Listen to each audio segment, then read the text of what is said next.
உங்களுக்கு அந்த பக்கம் தூக்கி போட்டுங்க. இல்லை கழுத்துக்கு மேலோடி போட்டுக்கலாம். லென்த் இருக்கு. நீங்கள் எதிக்காட்டும் அப்படி போட்டு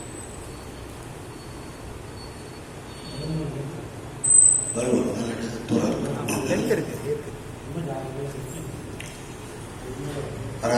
பார்வதி பதயே மகாதேவா தண்டாடுடைய சிவனே போற்றி எல்லாண்டவர்க்கும் இறைவா போற்றி கலை நிறை கணபதிக்கு சரணம் சரணம் திருச்செந்தூர் முருகனுக்கு அரோகரா கையிலாய பரம்பரையில் சிவஞான போத நெறி காட்டும் வெண்ணை பயில் வாய்மை மெய்கண்டம் சந்ததி கூர்மை ஞான பாகுபாகி குயிலாரும் பொழில் திருவாவடு துறைவாள் குரு நமச்சிவாய தேவன் சயிலாதி மரபுடையோ திருமரபு நீடோழி தழைகமாதோ. திருவாவடுதுறை ஆதீன ஸ்ரீல ஸ்ரீ குருமாசனிதானம் அவர்கள் பொன்னார் திருவடிகளை வணங்கியும், தருமபுர ஆதீன ஸ்ரீல ஸ்ரீ குருமாசனிதானம் அவர்கள் பொன்னார் திருவடிகளை வணங்கியும், தருமபுர ஆதீன ஸ்ரீமத் மீனாட்சி சுந்தர தம்பிரான் சுவாமிகள் பொன்னார் திருவடிகளை வணங்கியும் இந்த திருவிளையாடல் புராண சிந்தனையை செவ்வனே சிந்திக்க வைத்திருக்கக்கூடிய கனடாவில் இருக்கக்கூடிய திரு மோகன் பிரேம்குமார் ஐயா அவர்களுக்கு வணக்கத்தையும் நன்றியும் தெரிவித்து உங்கள் அனைவருக்கும் மாலை நேர வணக்கத்தை தெரிவித்துக் கொள்கின்றேன்.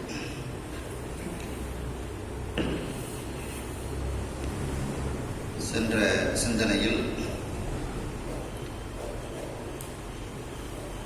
மலையத்துவச பாண்டியன் செம்மையாக அரசாட்சி புரிந்து வந்து கொண்டிருக்கின்றான். அவனுக்கு குழந்தை பேறு இல்லை. ஆகையினால் அவன் அந்த மலையத்துவச பாண்டியன் வேதத்தின் வழியாக அஸ்வமேத யாகம் 99 யாகம் செய்கின்றான். 100வது யாகம் செய்தால் இந்திரனினுடைய பதவி பறிபோய்விடும் என்று கருதி இந்திரன் அந்த மலையத்துவச பாண்டியனிடத்தில் வந்து, நீ புத்திர காமேஷ்டி யாகம் செய்வாயாக, உனக்கு புத்திர பாக்கியம் கிடைக்கும் என்று கூறுகின்றார். உடனே அந்த அரசனும் அந்த புத்திர காமேஷ்டி யாகத்தை செய்கின்றார். அப்பொழுது அந்த யாகத்தீயிலிருந்து ஹோமகுண்டத்திலிருந்து மீனாட்சி அம்மை 3 வயது பெண் குழந்தையாக அவள் தோன்றுகின்றாள் என்ற அளவில் நாம் சென்ற சிந்தனையில் சிந்தித்தோம்.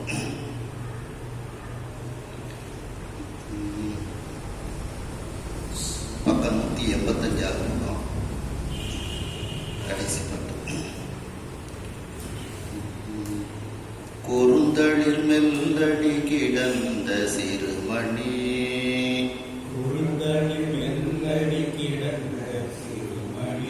நோபுரம் சதங்கை குளறியேங்க நறுந்தளிர் போல் அசைந்து தளர்நடை ஒதுங்கி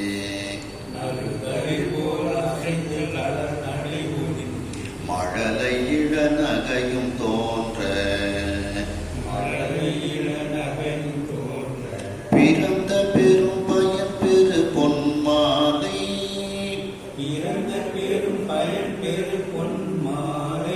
மடியிருந்து ஒரு பெண் பிள்ளையானாள்.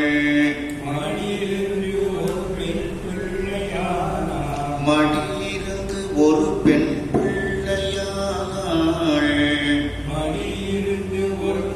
பிள்ளையானாள். அறம் தழுவு நெறி நின்றோர்க்கு இகபோகம்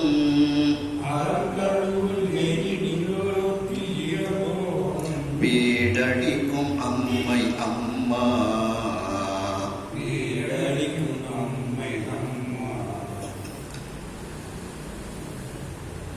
அம்பிகை மழலை மொழி சிந்த பொன்முறுவல் பூத்துக்கொண்டு சிறிய பற்கள் தெரியுமாறு 3 மார்பகங்களை உடையவளாக 3 வயது பெண் பிள்ளையாக அந்த மீனாட்சி அம்மை அந்த யாகத்திலிருந்து தோன்றுகின்றாள். அந்த அம்பிகை குறுந்தளிர் மெல்லடி கிடந்த சிறுமணி. அந்த அம்பிகையினுடைய மீனாட்சி அம்மையினுடைய திருவடி சிறிய தளிர் போன்று மென்மையாக இருக்கிறது. குறுந்தளிர் மெல் அப்போ சிறிய தளிர் போன்று மென்மையாக இருக்கக்கூடிய அந்த அம்பிகையினுடைய திருவடியில் என்ன ஆபரணங்கள் எல்லாம் இருக்கின்றது அப்படிங்கிறாங்க. மெல்லடி கிடந்த சிறுமணிகள் கோர்க்கப்பட்டது. நூபுரம்னா சிலம்பு, சதங்கை, இவைகளெல்லாம் குளறியங்கன்னா எல்லாம் ஒன்றாக கலந்து ஒலிக்க. இப்போ அம்பிகை சிறுமணிகள் கோர்க்கப்பட்ட ஒரு ஆபரணம், சிலம்பு, சதங்கை இதையெல்லாம் காலில் அணிந்திருக்கின்றாள். அவைகள் எல்லாம் ஒன்றாக சேர்ந்து கலந்து ஒலிக்குமாறு நடந்து வருகின்றாள். நறும் தளிர் போல் அசைந்து தளர் நடை ஒதுங்கி, வாசனை மிகுந்த தளிர் போல சிறிய இளமையான இலை, அந்த இலை போல அது காத்துல எப்படி அசைகின்றதோ அதுபோல அசைந்து அம்பிகை வருகின்றாளாம் தன்னுடைய தாயை நோக்கி.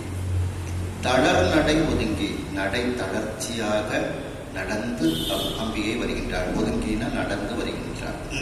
சிறு குழந்தை அல்லவா, 3 வயது பிராயம் அல்லவா, அதனால தளர் நடை நடந்து வருகின்றாள். மழலை இளநகையும் தோன்ற, அந்த அம்பிகையினுடைய மழலை பேச்சோடு கூடிய அந்த சிறிய சிரிப்பும் தோன்றுமாறு மீனாட்சி அம்மை நடந்து வருகின்றார். பிறந்த பெரும் பயன் பெரு பொன்மாலை.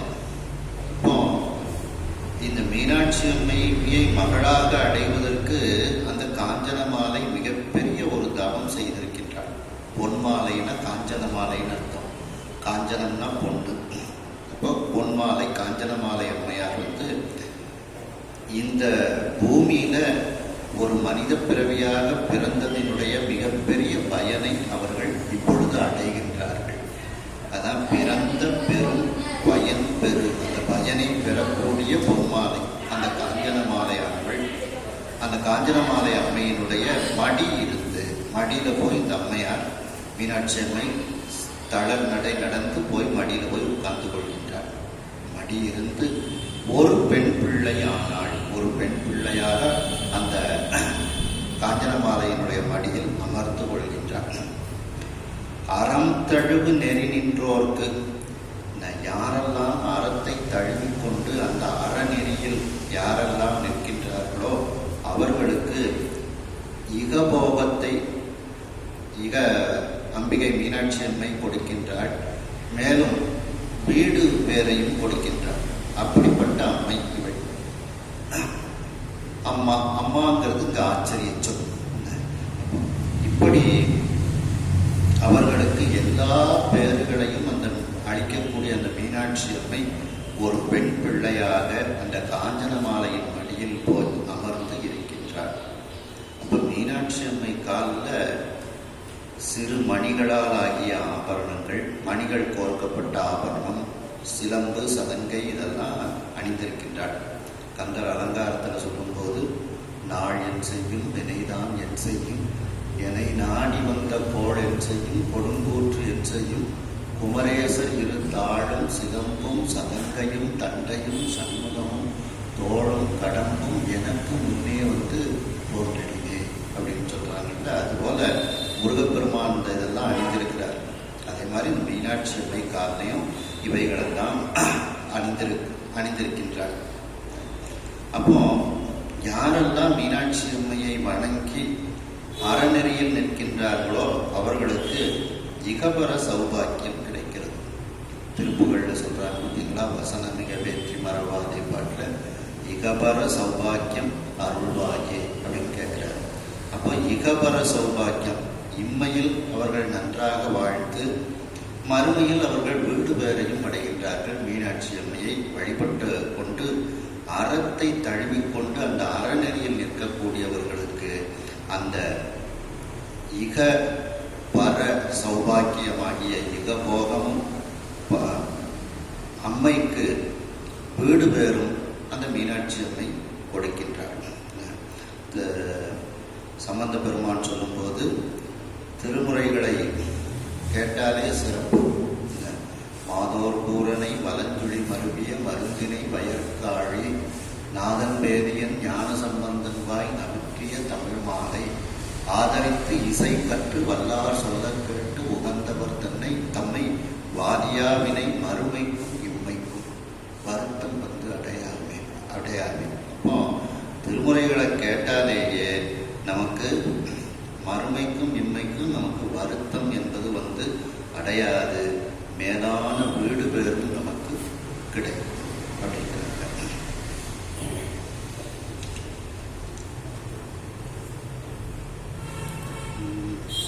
செய்யவாய் வெளிராது துணை முலைகள்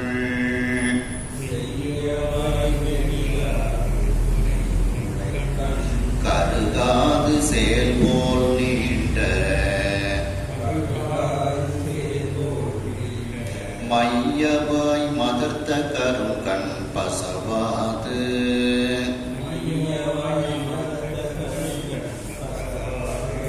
ஐயிரண்டு மதியம் தாங்காது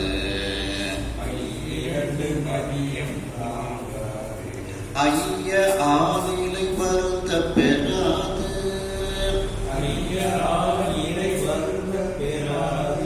பெருமகவை எடுத்து அணைத்தாள் மோந்தாள் துய்யவாய் முத்தம் கொண்டு இன்புற்றாள் முன் பெற்ற தோகை அன்னாள்.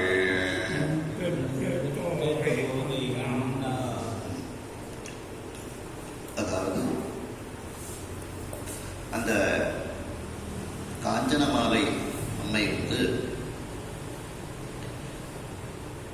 எந்த விதமான உடலில் மாற்றங்களும் இல்லாமல் இந்த மீனாட்சி அம்மையை மகளாக அடைந்தாளாம்.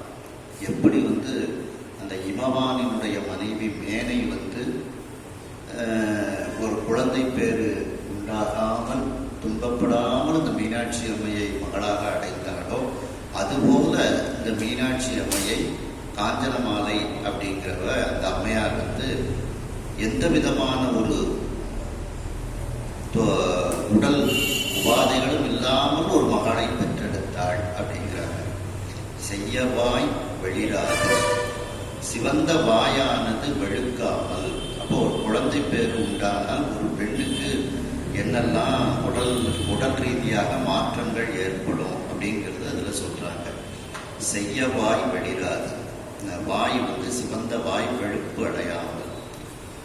துணை முலைக்கண் கருகாது, இரண்டு மார்பகங்கள் கருகாமல். செயல்போர் நீண்ட மையவாய் மதர்த்த கருங்கண் பசவாது, மீனை போல, செயல்னா மீனை போல நீண்டு இருக்கக்கூடிய கண்கள், மை தீட்டிய கண்கள் மையவாய், அப்படி மதர்த்த கருங்கண் அழகிய அந்த கருமையான கண்கள் பசவாது, அதுவும் வெளிராமல். ஐயிரண்டு மதியம் தாங்காது, ஐயிரண்டு 10 மாதங்கள், அந்த 10 மாதங்கள் வயிற்றில் அந்த குழந்தையை தாங்காமல். ஐய ஆநிலை வருந்த பெறாது, அந்த நொய்மையான மென்மையான அந்த வயிறானது வருந்த பெறாமல் பெருமகவை எடுத்து அணைத்தார். இவ்வாறு எந்த விதமான உடல் உபாதைகளும் தன்னை வந்து அடையாமல் தான் பெற்ற மகவாக இருக்கக்கூடிய அந்த மீனாட்சி அம்மையை அந்த காஞ்சனமாலையானவள் எடுத்து அணைக்கின்றாள், மோந்து பார்க்கின்றாள். அந்த உச்சி முகர்தல் அப்படின்னு சொல்றது.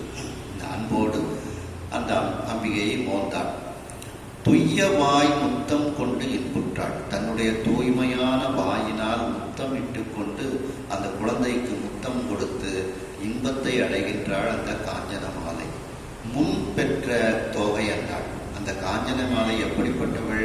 இதற்கு முன்பாக அந்த மேனை என்கின்ற இமவானினுடைய மனைவி இதேபோல் அந்த பார்வதி அம்மையை மகளாக பெற்றாள்.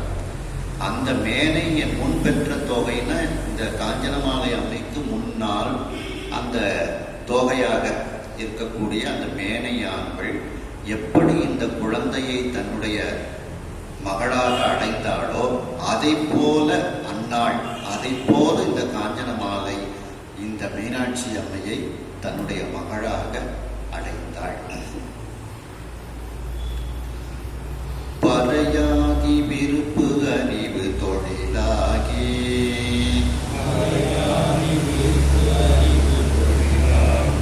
உலகமெல்லாம் படைத்து காத்து பறையாது துடைத்து மறைத்து அருளியவை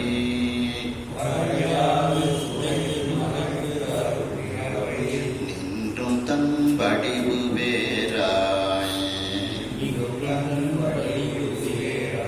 உரையாதி மறை கடந்த ஒரு முதல்வி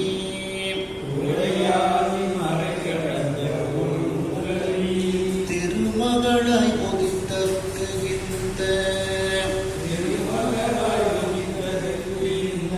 தரையாளும் மன்னவன் செய்தவன் இதுவோ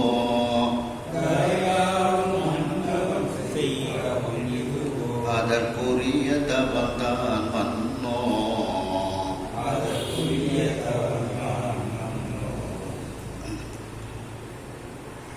பறை ஆதி விருப்பு அறிவு தொழிலாகி. பறைன பராசக்தி, ஆதிசக்தி, விருப்பு இச்சாசக்தி, அறிவு ஞானசக்தி, தொழில் கிரியாசக்தி ஆகி இவ்வாறெல்லாம் அம்பிகை ஆகி இந்த உலகத்தை எல்லாம் படைத்து காத்து படைக்கின்றாள், காக்கின்றாள். மறையாது துடைத்து எதையும் விட்டு வைக்காமல், ஒன்றையும் விலக்காது, எதையும் விட்டு வைக்காது அதை அழிக்கின்றாள். துடைத்து அப்படின்னா அழிக்கின்றாள். மறைத்து திரோதான சக்தியாக அவள் இருக்கின்றாள். அருள் செய்யக்கூடியவளாக அந்த அருளல் சக்தியாகவும் அவள் இருக்கின்றாள். அவை நின்றும் தன் வடிவு வேறாய். இப்படியெல்லாம் அவள் நின்றாலும் அவளுடைய வடிவு இதையெல்லாம் விட வேறாகவும் இருக்கின்றது. இதையெல்லாம் கடந்தவளாக அவளுடைய வடிவமானது இருக்கின்றது. உரை ஆதி மறை கடந்த ஒரு முதல்வி. அதாவது உரைகளால் காண முடியாத அந்த வேதங்கள், வேதத்தில் சொல்லப்பட்ட அந்த அம்பிகையினுடைய ஒரு இலக்கணங்கள், அதையெல்லாம் கடந்தவளாக, உரை கடந்தவளாக, மறை கடந்தவளாக இருக்கக்கூடிய ஒரு முதல்வியாக அவள் இருக்கின்றாள். அந்த அப்படிப்பட்ட ஒரு முதல்வியாக இருக்கக்கூடிய அந்த மீனாட்சி அம்பிகை திருமகளாய் உதித்தற்கு, இந்த காஞ்சனமாலையினுடைய மகளாக, இந்த மலையத்தோச பாண்டியனினுடைய மகளாக உதித்தற்கு இந்த பூமியை ஆளும் இந்த மலையத்துவச பாண்டியன் என்ன தவம் செய்தானோ அப்படின்ட்டு வியப்பு அடைகின்றார்.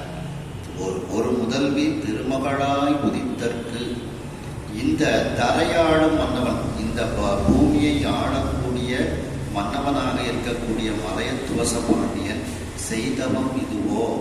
அவன் செய்த தவம் எப்படிப்பட்ட தவமாக இருக்கின்றது? அதற்கு உரிய தவம்தான் பண்ணோம். அவன் செய்த தவத்திற்கு கிடைத்த தவம்தான் இதுவோ? தவத்திற்கு என்ன தவம் கிடைக்கின்றது? மீனாட்சி அம்மையே தவமாக கிடைக்கின்றார். இங்கே தவத்திற்கு கிடைத்த தவம்தான் இதுவோ அப்படின்ட்டு வியப்போடு கூறுகிறார். அதாவது இன்னும் மீனாட்சி அம்மையை பெறுவதற்கு இன்னும் மிகப்பெரிய தவம் செய்திருந்தால்தான் அந்த மீனாட்சி அம்மை நமக்கு மகளாக கிடைப்பாள்.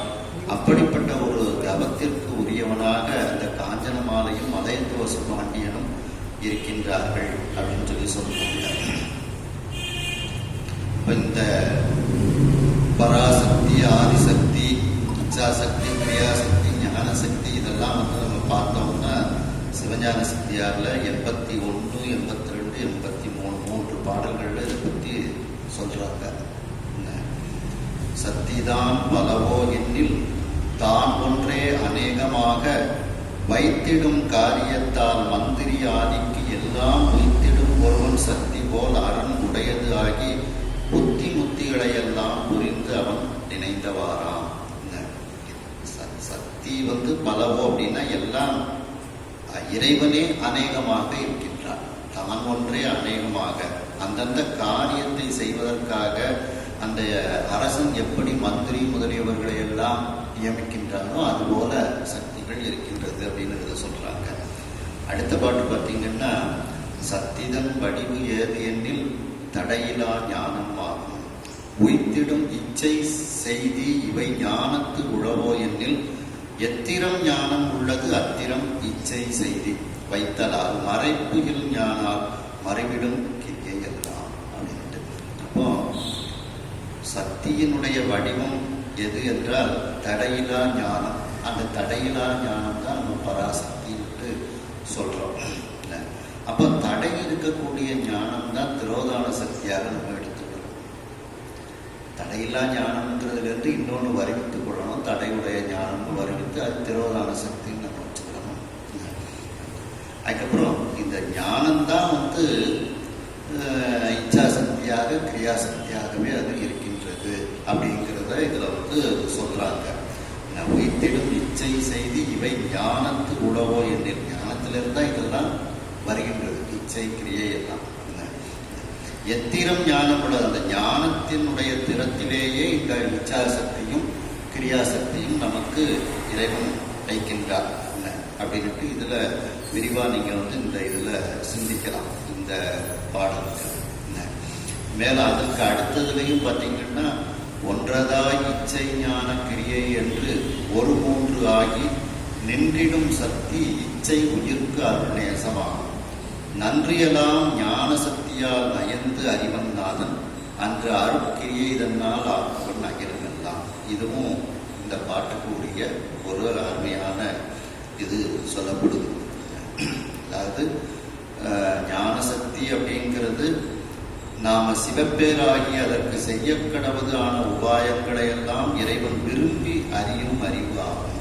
இதில் விரிவாக இதில் சொல்லப்பட்டு இதை நீங்கள் பார்த்தீங்கன்னாலே இதுக்கு புரிஞ்சிடும். இந்த ஒரு பாட்டுக்கு இந்த 3 சித்தியார் பாடல்களை நீங்கள் சிந்திக்கலாம்.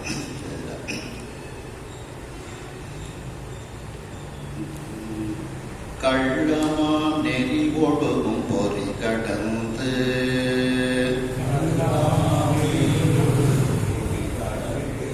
கரணமெல்லாம் கடந்து ஆனந்த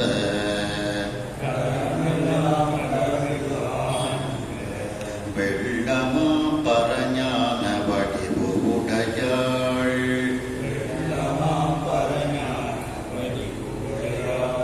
தன் அன்பின் வெளிவந்து இன்று ஓர் பிள்ளையாய் அவதரித்த கருணையும்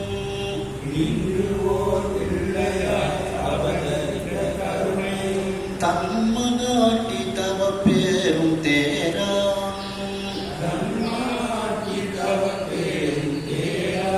பள்ளமா கடல் தானை பஞ்சவருக்கும்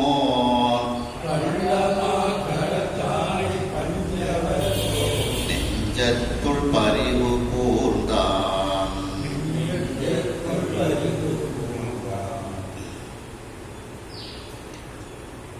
கள்ளமா நெறி ஒழுகும் பொறி கடந்து நம்மை அந்த ஐம்பொறிகள் கள்ள நெறிக்கு நம்மை இழுத்துச் செல்கின்றது.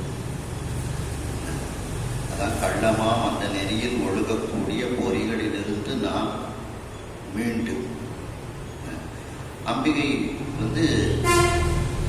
எப்பொழுதுமே அவள் நன்னெறிதான். நன்னெறியாவது நமச்சிவாயவே. அதனால அம்பிகை நன்னெறி. கரணமெல்லாம் கடந்து அந்த உடற்கருவிகள் அதையெல்லாம் கடந்து இருக்கக்கூடியவளாக அந்த மீனாட்சி அம்மை இருக்கின்றாள். இதுல மற்றவர்க்கு நந்தம் கரணம் போல் அல்லாமை காம் அப்படின்னு சொல்றாங்க பார்த்தீங்களா. அப்ப அவர்களுக்கு சிவகரணமாக ஞானிகளுக்கு மாறிவிடுகிறது. பசுகரணம் போய் சிவகரணமாக அவர்களுக்கு மாறிவிடுகிறது.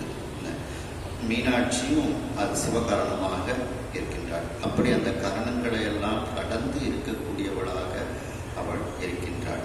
மேலும் அந்த மீனாட்சி அம்மை ஆனந்த வெள்ளமா பரஞான வடிவு உடையவள்.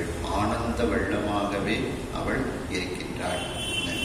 அந்த ஆனந்த வெள்ளம் வற்றாது முற்றாது அப்படிப்பட்ட ஒரு ஆனந்த வெள்ளமாக இருக்கின்றாள். பரஞான வடிவு உடையாள்.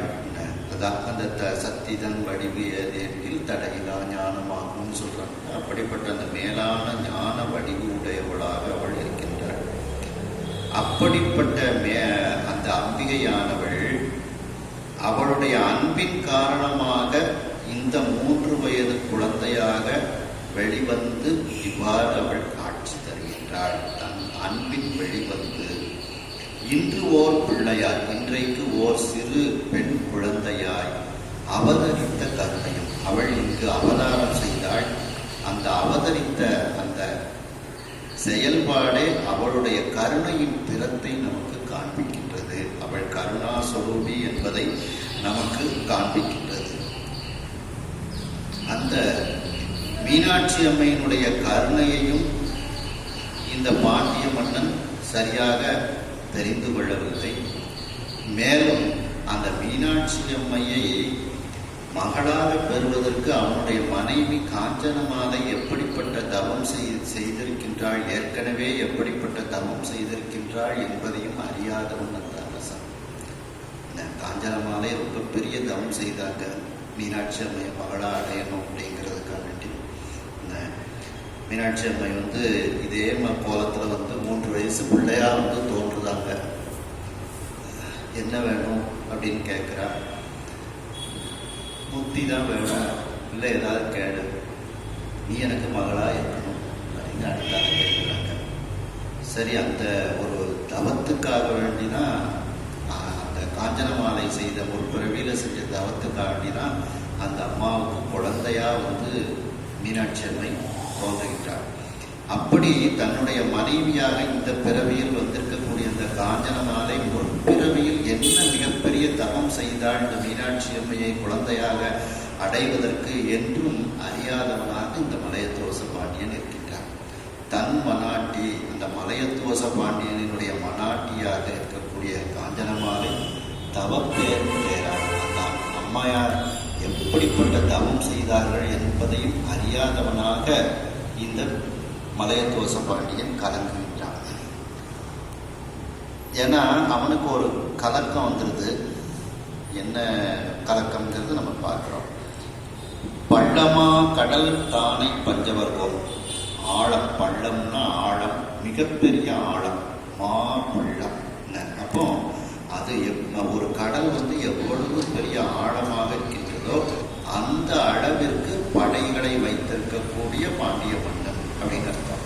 பள்ளமா கடல் போன்று, ஆழம் மிகுந்த கடல் போன்று தானை, தானைனா சேனைகள், குதிரைப்படை, யானைப்படை, தேர்ப்படை, காலாட்படை, இப்படி எல்லா படைகளையும் வைத்திருக்கக்கூடிய அந்த பஞ்சவர் போன்ற பாண்டிய மன்னன். அந்த பாண்டிய மன்னனுடைய நெஞ்சத்தில் இப்பொழுது ஒரு சிறு துன்பம் ஏற்பட்டது. நெஞ்சத்துள் பரிவு கூர்ந்தான். பரிவுன்னு அந்த இடத்துல துன்பம், ஒரு சிறு கலக்கம் ஏற்படுகிறது. அந்த கலக்கத்தை அவன் நினைத்து பார்க்கின்றான் பாண்டிய மன்னன். ஏன்னா இதெல்லாம் அவனுக்கு தெரியாததுனால இந்த மீனாட்சி அம்மை இப்படிப்பட்ட ஒரு குழந்தையாக அவதரித்த கருணை அவனுக்கு இன்னும் சரியா தெரியல. அந்த குழந்தையை பெறுவதற்கு தன்னுடைய மனைவி என்ன தவம் செய்திருக்கின்றாள் அப்படிங்கிறதும் தெரியாதவனாக இருப்பதனால் அவனுக்கு இந்த குழந்தையை பார்த்து ஒரு சிறு மனதில் ஒரு துன்பம் ஏற்படுகின்றது. மகவு இன்றி பல பகல் யான் வருந்தே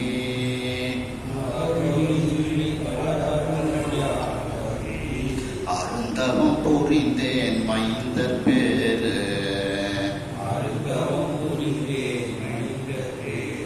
தகைந்த மகம் செய்தேன் அதுவும் ஒரு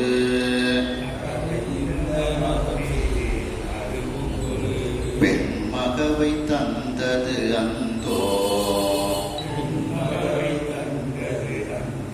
முகைந்து நிலவு ஒழுக வரு பெண்ணும்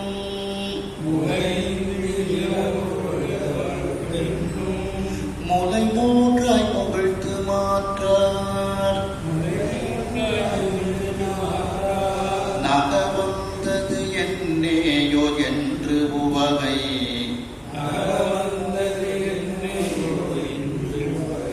இளனாகி நடியும் எல்லை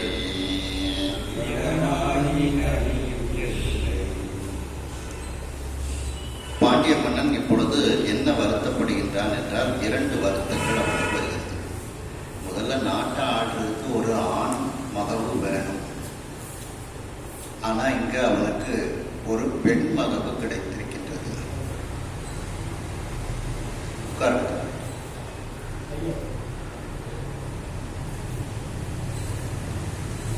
அது ஒரு வருத்தம். ஆண் மகவு கிடைக்காம பெண் மகவு கிடைச்சிருக்குது, பெண் குழந்தை கிடைச்சிருக்குன்னு ஒரு வருத்தம். ரெண்டாவது, அந்த பெண் குழந்தையினுடைய மார்புல 3 மார்பகங்கள் இருக்குது. இந்த பெண்ணை எப்படி நம்ம கல்யாணம் பண்ணி கொடுக்கிறது அப்படிங்கிற ரெண்டாவது வருத்தம். இந்த 2 வருத்தமும் அவனுக்கு இருக்கின்றது அப்படின்னு இந்த பாட்டில் சொல்றாங்க. மகவு இன்றி பல பகல் யான் வருந்தி, குழந்தை பேறு இல்லாமல் பல காலங்கள் நான் வருந்தினேன். அருந்தவம் புரிந்தேன், மிகப்பெரிய தவம் புரிந்தேன். 99 அந்த பரியாகம் அஸ்வமேத யாகம் செய்தேன். 100ஆவதாக புத்திரகாமேஷ்டி யாகம் செய்தேன். மிகப்பெரிய தவம் நான் செய்தேன். மைந்தர் பேரு தக, இந்த மகம் செய்தேன். அந்த மைந்தர் பேரு, ஒரு நல்ல மைந்தன் எனக்கு கிடைக்க வேண்டும் அப்படி பேரு தகன்னு அடைய, அப்படி அந்த ஒரு மைந்தனை எனக்கு குழந்தையாக கிடைக்க வேண்டும் என்று இந்த மகம் செய்தேன். இப்படி 100 மகம்னா யாரும் 100 வேள்விகள் செய்தேன். அதுவும் ஒரு பெண் மகவை தந்தது அந்தோ, அதுவும் எனக்கு ஒரு பெண் குழந்தையை இப்படி தந்திருக்கின்றது அப்படின்னு அந்தோன்னுட்டு வருத்தப்படுகின்றான். அந்தோங்கிறது இரக்கச்சொல், வருத்தச்சொல். சரி, அதுதான் போகட்டும். முக இந்து நிலவு ஒழுக வரு பெண்ணும், அந்த அம்மையினுடைய முகம், மீனாட்சி அம்மையினுடைய முகம் அந்த இந்து சந்திரன், இந்துனா சந்திரன், நிலவுனா ஒளி, அந்த சந்திரனினுடைய ஒளி ஒழுகுமாறு மிக அழகாக வரக்கூடிய அந்த பெண்ணாக இருக்கின்றாள், அழகாக இருக்கின்றாள். ஆனால் முலை 3ஆய் முகழ்த்து, மார்பகங்கள் 3ஆக இருக்கின்றது அந்த பெண்ணிற்கு. இதை மாற்றார் நக வந்தது என்னேயோ, அதாவது மற்றவர்கள் பகைவர்கள் ஏளனம் செய்யுமாறு, நகுதல் அப்படின்னா சிரித்தல், ஏளனம் செய்யுமாறு இப்படி வந்திருக்கின்றதே அப்படிங்கிறது என்று உவகை இலனாகி நனியும் இல்லை. இப்ப இத குழந்தை பேர் வந்தாலும் மகிழ்ச்சி இல்லாமல் நலியும் இல்லை, துன்பப்படுகின்றான் அந்த பாண்டிய மன்னன். குழந்தை பெற்ற உடனேயே, குழந்தை வந்த உடனேயே அந்த குழந்தைக்கு எப்படி கல்யாணம் பண்ணி வைக்கிறது அப்படிங்கிற கவலை வந்துருக்கு. இப்படி ஒரு உடற்கூறோடு இருக்கின்றதே இந்த பெண் குழந்தை. இந்த குழந்தைக்கு எப்படி நம்ம கல்யாணம் பண்ணி வைக்கிறது அப்படிங்கிற ஒரு தகப்பனுக்கே உள்ள ஒரு கவலை. அந்த கவலை விடுகின்றது. இந்த ஒரு துன்பம் அவனை வாட்டுகிறது பாண்டிய மன்னன். ஆனால் இந்த குழந்தையை பெறுவதற்கு அவனுடைய மனைவி எப்படிப்பட்ட தவம் செய்தாள்ங்கிறது அவனுக்கு தெரிய வராததுனால இந்த துன்பத்தை அவன் அடைந்தான். அந்த மனைவி அந்த காஞ்சனமாலை மிகப்பெரிய தவம் செய்து இந்த குழந்தையை பெறுகின்றாங்கிற ஒரு விவரம் தெரிஞ்சிருந்துச்சுன்னா அவன் கவலைப்பட்டிருக்க மாட்டான் அப்படிங்கிற. மன்னவனின் திருமகட்டு மைந்தன் போல் சடங்கு அனைத்தும் பழாது வேதம் சொன்ன முறை செய்து பெயர் தடாதகை என்று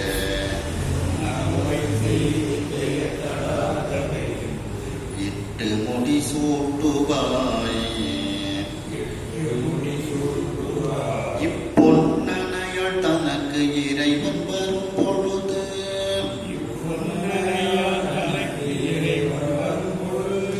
ஓர் முலை மறையும் புந்தி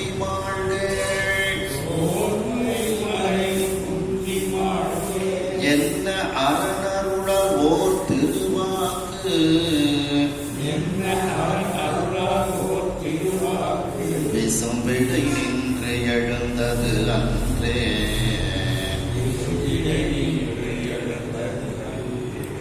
இந்த அரசனினுடைய துன்பத்தை இறைவன் பார்க்கின்றார்.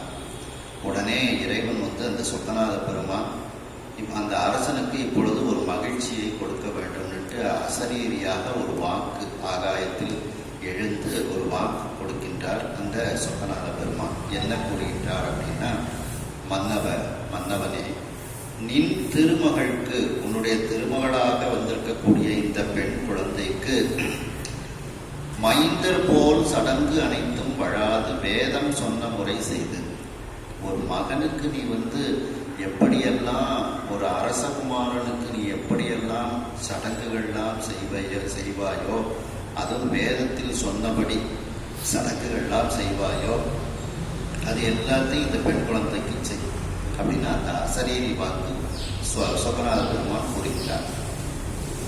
மைந்தர் போல், அரசகுமாரனை போல், மகனை போல் சடங்கு அனைத்தும் வழாது, எல்லா சடங்குகளும் தவறாமல் வேதம் சொன்ன முறை செய்து, வேதத்தில் எப்படி சொல்லப்பட்டிருக்கின்றதோ அதுபோல நீ இந்த அரசகுமாரியாக இருக்கக்கூடிய இந்த மீனாட்சி அம்மைக்கு எல்லா சடங்குகளையும் ஒரு அரசகுமாரனுக்கு செய்யக்கூடிய சடங்குகளை எல்லாம் செய்வாயாக அப்படிங்கிறாங்க. இந்த அம்மைக்கு நீ தடாதகைன்னு பேர் சூட்டிக்கொள் அப்படிங்கிறாங்க. பெயர் தடாதகை என்று இட்டு தடாதகைன்னு பேர் இந்த அம்பாளுக்கு வைத்துக்கொள் அப்படிங்கிறாங்க.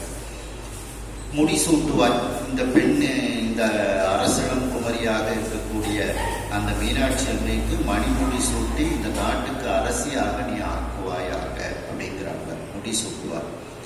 இப்பொன்னணையாள் தனக்கு, இந்த பொன் அணையாள், பொன் போன்றவள், அந்த மீனாட்சி அம்மைக்கு இறைவன்கிறது இந்த இடத்துல கணவன்.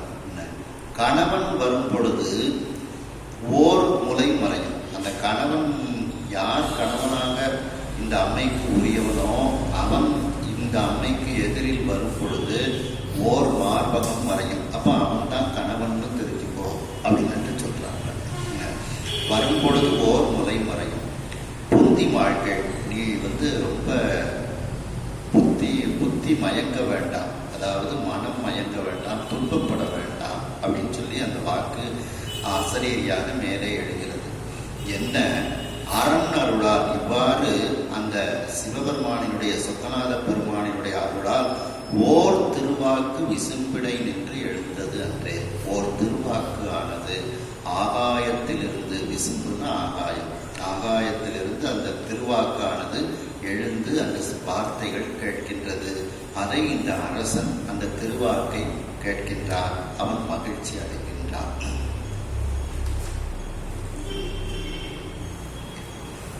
அவ்வாக்கு செவி நிரம்ப அன்பு உவகை,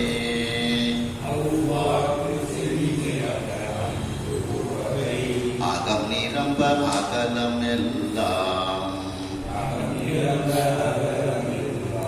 மெய்வாக்கு மனம் போன்ற வெளிவாக்கும்,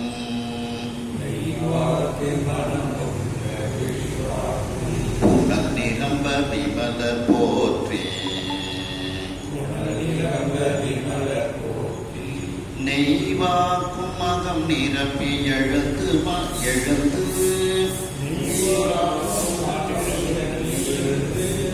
மனையொடும் சாலை நீத்து இரண்டு கைவாக்கும் இயம் கலிப்ப கடிமாட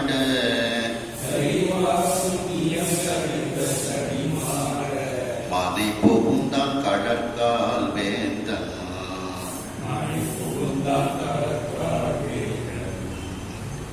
அவ்வாக்கு செவி நிரம்ப அந்த அசரீரியாக அந்த அரணருளால் வரக்கூடிய அந்த ஈசனினுடைய வாக்கு அந்த மலையத்துவச பாண்டியனுடைய செவிகளில் நிரம்பி கேட்கின்றது. செவி நிரம்ப அதை கேட்டவுடன் அந்த மலையத்துவச பாண்டியனுக்கு அன்பு உவகை அகம் நிரம்ப அன்பும் மகிழ்ச்சியும் அவனுடைய உள்ளத்தில் நிரம்பி வழிகின்றது. அகலம் எல்லாம் மெய்வாக்கு மனம் போன்ற விழிவாக்கும் புனல் நிரம்ப அவனுடைய அகலம்னா மார்பு, அந்த மார்பில் அகலம்னா மார்பு, அந்த மார்புல கண்ணிலிருந்து வரக்கூடிய அந்த தண்ணீர் கண்ணீரானது மார்பை நிரம்பிக்கும், மார்பில் அப்படியே வழிகின்றது. மேலும் அவனுடைய மனம் அவன் மெய்வாக்கு மனம் போன்ற மனம் மொழி மெய்கள் எல்லாம் ஒன்றி அவன் அந்த மகிழ்ச்சியில் திளைத்து கொண்டிருக்கின்றான். அவனுடைய மார்பில் விழியிலிருந்து வரக்கூடிய அந்த கண்ணீரானது நிரம்ப வருகின்றது.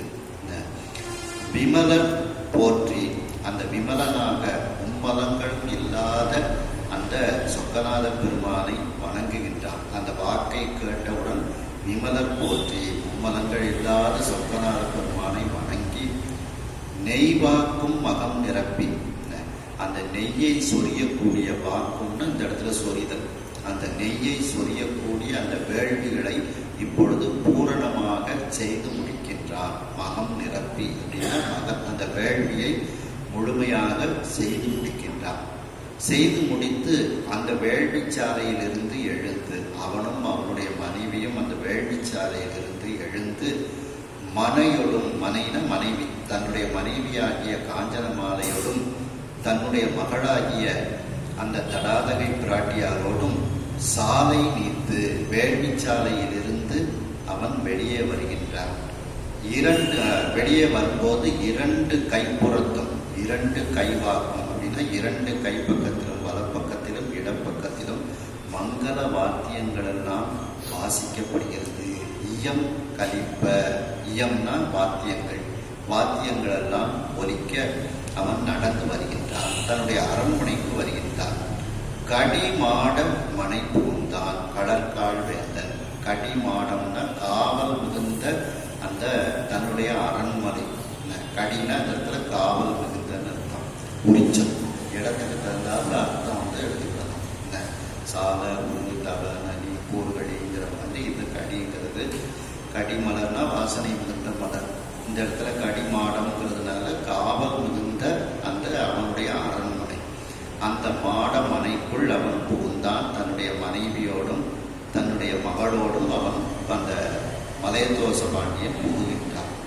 கடற்கால் வேந்தன், காலில் வீரக்கடல்கள் அணிந்த அந்த வேந்தனாக இருக்கக்கூடிய மலையத்துவச பாண்டியன். அந்த சொக்கநாத பெருமானுடைய அந்த அசரீரி வார்த்தை கேட்டவுடன் அவன் மகிழ்ச்சி அடைகின்றான். அந்த வேள்வியை நிறைவாக செய்துவிட்டு தன்னுடைய மனைவி மகளோடு எழுந்து அந்த வேள்விச்சாலையிலிருந்து அவன் தன்னுடைய அரண்மனைக்கு போகின்றான். போகும் பொழுது இரண்டு பக்கமும் வாத்தியங்கள் முழங்க அந்த தன்னுடைய காலில் வீரக்கடல் அணிந்த அந்த வேந்தன் இவ்வாறு அரண்மனைக்குள் போகின்றான். முரசு அதிர்ப மங்கலம் கொண்டு எதிர் வருவார்.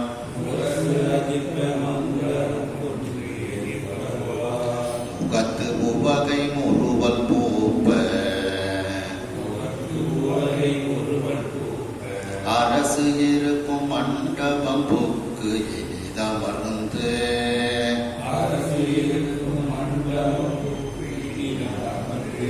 கனகமழை ஆன்ற கேள்வி பிரசு இருக்கும் மறையவர் கை பெய்து எவர்க்கும்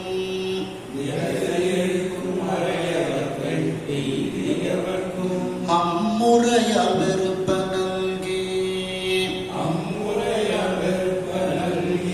பரசு இருக்கும் கரதலத்து எம்பரன் கோயில்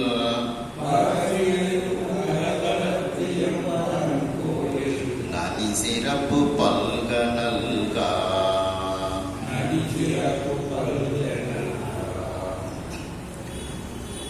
முரசு அதிர்ப்ப. இப்ப அரசன் அரண்மனைக்குள் புகுகின்றான். அப்பொழுது அந்த முரசுகள் எல்லாம் வாசிக்கப்படுகிறது. மங்களம் கொண்டு எதிர் வருவார் முகத்து உவகை முறுவல் பூப்ப. அந்த அரசனை எதிர்கொண்டு அழைப்பதற்காக மங்கள பொருள்களை எல்லாம் கைகளில் தட்டுகளில் வைத்து கொண்டு அந்த அரசனுக்கு எதிரில் வரக்கூடிய அந்த அவர்களுடைய முகத்தில் உவகை முறுவல் பூப்ப, மகிழ்ச்சியை தரக்கூடிய, மகிழ்ச்சிக்கு அடையாளமாக இருக்கக்கூடிய ஒரு சிரிப்பு புன்முறுவல் அவர்களுடைய முகத்தில் இருக்கின்றது. மங்கள பொருள்கள், அதாவது பூக்கள், பூரண கும்பம் இப்படின்ட்டு மங்கள பொருள்கள்லாம் எதெல்லாம் இருக்கின்றதோ, தீபங்கள், இதெல்லாம் ஒரு தட்டில் வச்சு ஏந்தி கொண்டு அவர்கள் அரசனை எதிர்கொண்டு அழைத்து வருகின்றார்கள். அவர்களுக்கும் முகத்துல இப்ப மகிழ்ச்சியினுடைய ஒரு புன்முறுவல் இருக்கின்றது. ஏன்னா அவங்களுக்கு ஒரு அரசியார் இளவரசி கிடைச்சிருக்காங்க பார்த்தீங்களா, மீனாட்சி அம்மை. அதனால அவங்களுக்கும் ரொம்ப சந்தோஷமாக இருக்கின்றது. அரசு இருக்கும் மண்டபம் புக்கு. அந்த அரசன் தான் இருக்கக்கூடிய அந்த மண்டபத்தில் இப்பொழுது புகுகின்றான். புகுந்து அங்கு அவனுக்கு என்று அமைக்கப்பட்டிருக்கக்கூடிய அந்த சிம்மாசனத்தில் இனிது அமர்ந்து இனிமையாக அமர்ந்து கொள்கின்றான். இப்போ அங்க வேதியர்கள்லாம் வருகின்றார்கள். அந்த வேதியர்களுக்கெல்லாம் நல்ல படித்த வேதியர்கள், வேதங்களை நன்கு தெளிந்த அந்த வேதியர்கள், அந்த வேதியவர்களுக்கெல்லாம் கொடுக்க வேண்டிய பரிசுகளை எல்லாம் மிகுதியாக கொடுக்கின்றார். இன்னும் மற்றவர்களுக்கும் எல்லா பரிசுகளும் மிகுதியாக கொடுக்கின்றார். அந்த மண்டபத்தில் இருக்கக்கூடிய சிம்மாசனத்தில் அமர்ந்து கொண்டு கனகமழை ஆன்ற கேள்வி விரசி இருக்கும் மறையவர். ஆன்ற கேள்வின்னா நிறைந்த அறிவு, ஆன்றன நிறைந்த, கேள்வின்னா அறிவு, நிறைய அறிவு கொண்டு இருக்கக்கூடிய மறையவர் அந்த வேதியர்கள். அவர்களுடைய கையில் கனகமழை பெய்து, கனகமழை கை பெய்து, ஆன்ற கேள்வி விரசி இருக்கும் மறையவர் கை கனகமழை பெய்து, அவர்களுடைய கைகளில் அந்த பொற்காசுகளை மழையாக கொட்டுகின்றான். அவர்கள் கையில் கொடுக்கின்றான். அவர்கள் அதை வாங்கிக் கொள்கிறார்கள். மேலும் எவருக்கும் அம்முறையால் வெறுப்ப நல்கி, மேலும் மற்றவர்களுக்கு அதே முறைப்படி மிகுதியாக கொடுக்கின்றான். வெறுப்ப அப்படின்னா மிகுதியாக அர்த்தம். மிகுதியாக அந்த பொன்னும் பொருளும் கொடுத்து அவர்களை மகிழ்விக்கின்றான். வெறுப்ப நல்கி. அந்த மேலும் பரசு இருக்கும் கரதலத்து, பரசுன்னா மழுவை கையில் வைத்திருக்கக்கூடிய கரதலத்தை உடைய அந்த சொக்கநாத பெருமானாகிய எம்பரன் கோயில், நமக்கெல்லாம் மேலானவனாக கடவுளாக இருக்கக்கூடிய அந்த சொக்கநாத பெருமானினுடைய கோயிலில் நடக்கக்கூடிய அந்த சிறப்புகள், பூஜைகள், இதையெல்லாம் நனி சிறப்பு பல்க நல்கா, மிகவும் சிறப்பாக அவைகள் நிறைந்து, அந்த பூஜைகள் எல்லாம் நிறைந்து நடைபெறுமாறு அதற்கு உரிய ஒரு நிபந்தங்களை எல்லாம் நல்குகிறான். நல்குகிறான், கொடுக்கின்றான் அப்படின்ட்டு. அப்போ சுவாமி பரசு அப்படின்னா மழு ஆயுதம், பரசுன்னா மழு ஆயுதம். அந்த இதுல திருமாலம் சொல்லும்போது இந்த பரசுராமர்னு சொல்லுவாங்க. மழு ஆயுதத்தை கையில் வச்சிருக்கிறதுனால அவருக்கு பேர் பரசுராமர் அப்படின்ட்டு. திருமுறைகள்லேயே நிறைய இடத்துல பரசுன்னு வருது. 3ஆம் திருமுறையில சொல்லும்போது சம்பந்த பெருமான் பரசு பாணியர் பாடல் வீணையர் பட்டினத்துறை பல்லவனை சிறத்து அரசு பேணி நின்றார் இவர் தன்னை அறிவாரார் அப்படின்ட்டு. பாணினா கையின் அர்த்தம். இந்த இடத்துல பாணினா தண்ணீர்னு ஒரு அர்த்தம் உண்டு. அந்த பாணியில வாசிங்க அப்படின்னு சொல்லும்போது அந்த முறை அப்படின்னு ஒரு அர்த்தம் உண்டு. கையின்னு ஒரு அர்த்தம் உண்டு. இந்த இடத்துல கை பாணியர், பரசு பாணியர், அந்த மழு ஆயுதத்தை கையில் வைத்திருக்கக்கூடிய சிவபெருமான், பரசு பாணியர் பாடல் வீணையர் அப்படின்ட்டு. அப்படிப்பட்ட அந்த மழு ஆயுதத்தை கையில் சொக்கநாத பெருமானினுடைய ஆலயத்திலும் எல்லா விழாக்களும் சிறப்பாக நடைபெறும் பொருட்டு அதற்குரிய ஏற்பாடுகளையும் இந்த மலையத்துவச பாண்டியன் சிறப்பாக செய்கின்றான். சிறை விடுமின் சிறை கழமும் சீத்திடுமின்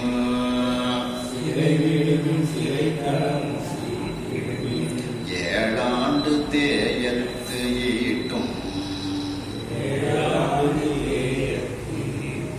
இறை விடுமின் அயல் வேந்தர் திரை விடுமின்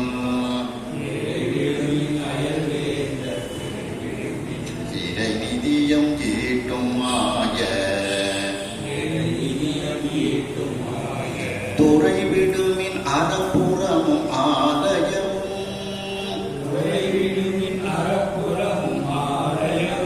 பெருக்கும் என தொழாரை காய்ந்த கரைவிடு மின் அகில் மேலோன் வள்ளுவனை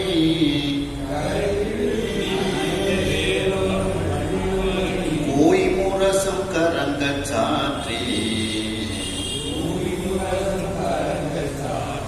மூணு இதுல பாத்தீங்கன்னா விடுமின் விடுமின்னு படிக்கணும். அடுத்ததுல கரை விடு மின் அயில் வேதம் அப்படின்னு பிரிச்சிருக்கோம். அந்த மின்னலை போன்ற கூர்மையான வேர் அப்படின்ட்டு பிரிக்கணும். அந்த கரை விடுமின்னு பாடிடக்கூடாது.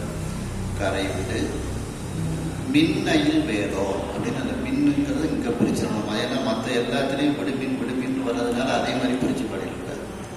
இந்த 4வது இதுல மட்டும் மின்னையில் வேதம்னு பிரிக்கணும். அப்பதான் அர்த்தம் கிடைக்கும். இப்போ புதிதாக அரசிடம் குமரியாக மீனாட்சி அம்மை குழந்தையாக வந்தாச்சு. அந்த மகிழ்ச்சியில நிறைய தண்டனைகளை எல்லாம் குறைக்கிறாங்க. என்னென்ன தர்மங்கள்லாம் உண்டோ அதெல்லாம் செய்ய சொல்றாரு. அதுல என்னென்னலாம் இதை அந்த மலையத்துவச பாண்டியன் செய்கின்றார் அப்படிங்கிறது இந்த பாட்டுல சொல்றாரு. அதாவது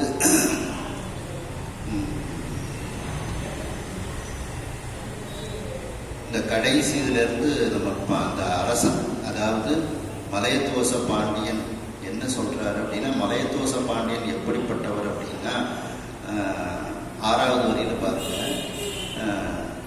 தொழாரை காய்ந்த கரைவிடு. தொழார்னா பகைவர்கள்.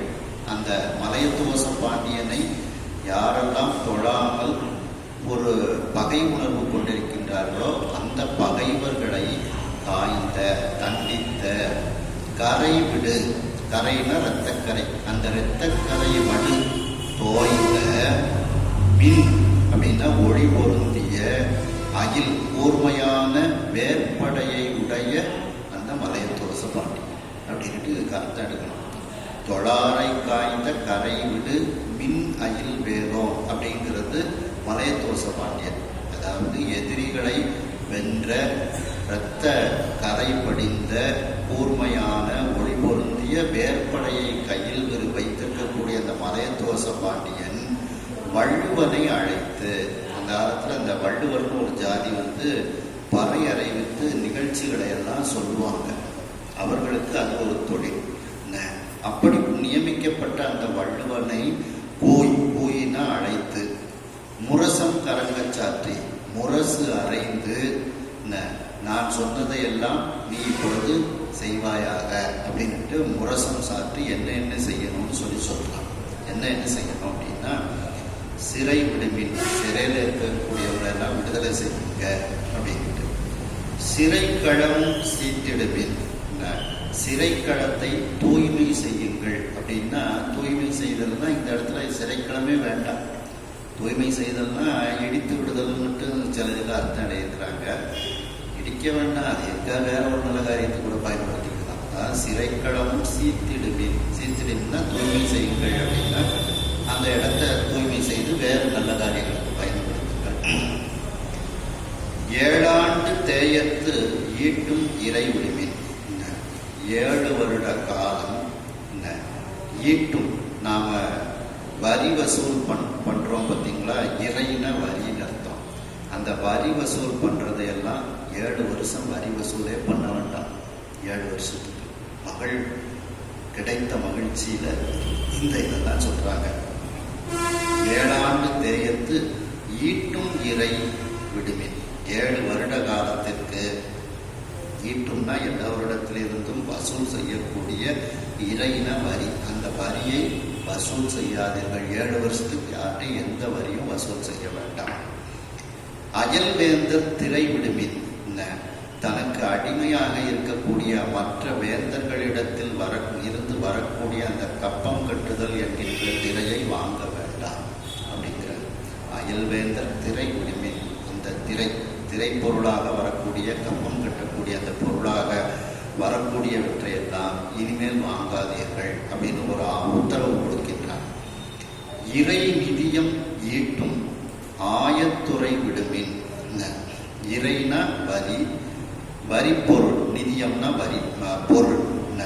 அந்த வரி பொருளாக ஈட்டும் நாம் வசூல் செய்யக்கூடிய அந்த ஆயத்துறை, அதாவது சுங்கத்துறை, அந்த சுங்கத்துறையே வேண்டாம். சுங்கத்துறைங்கிற ஒரு டிபார்ட்மெண்ட்டே வேண்டாம். அந்த டிபார்ட்மெண்ட்டை க்ளோஸ் பண்ணு அப்படின்னு சொல்லியிருக்காங்க. நான் வரி வசூல் செய்யக்கூடிய அந்த சுங்கத்துறைங்கிறது வேண்டாம். இனி அப்போ ஏற்கனவே 7 வருஷத்துக்கு வரி வசூல் பண்ணாதீங்கன்னு சொல்லியாச்சு. அப்போ அந்த துறையே 7 வருஷத்துக்கு வேண்டாம் அப்படின்னு சொல்றான். அறப்புறமும் ஆலயம் பெருக்கும். அறப்புறம்னா தர்மசாலை, ஆலயம். அந்த தர்மசாலைகளையும் ஆலயத்தையும் பெருக்குங்கள் அப்படின்னா அந்த ஆலயம் தர்மசாலைகளை இன்னும் அதிகமாக்குங்கள், ஆலயங்களை அதிகமாக கட்டுங்கள். அங்கு நடக்கக்கூடிய தர்மங்களையும் ஆலயத்தில் நடக்கக்கூடிய விழாக்களையும் பெருக்குங்கள் அப்படின்னு அர்த்தம் எடுத்துக்கலாம். இப்படி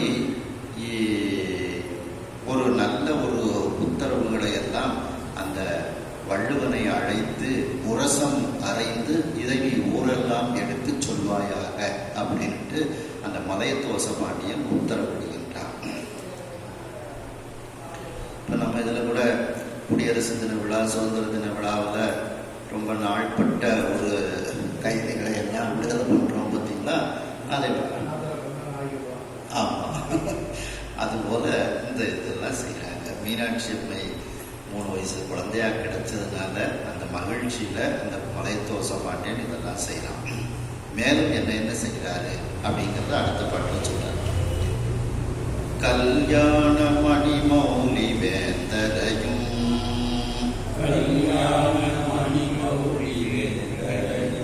கால்யாப்பு கடல நீத்து கொல்யானை பரிநெடுந்தே அரசுரிமை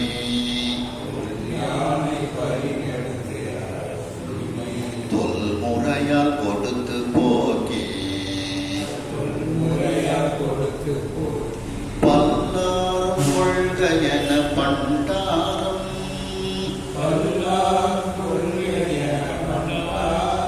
தலை திறந்து பசும் பொன்னாடை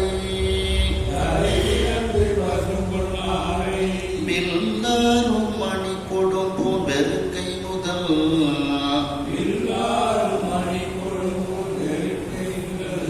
எனை பலவும் வெறுப்ப வீசி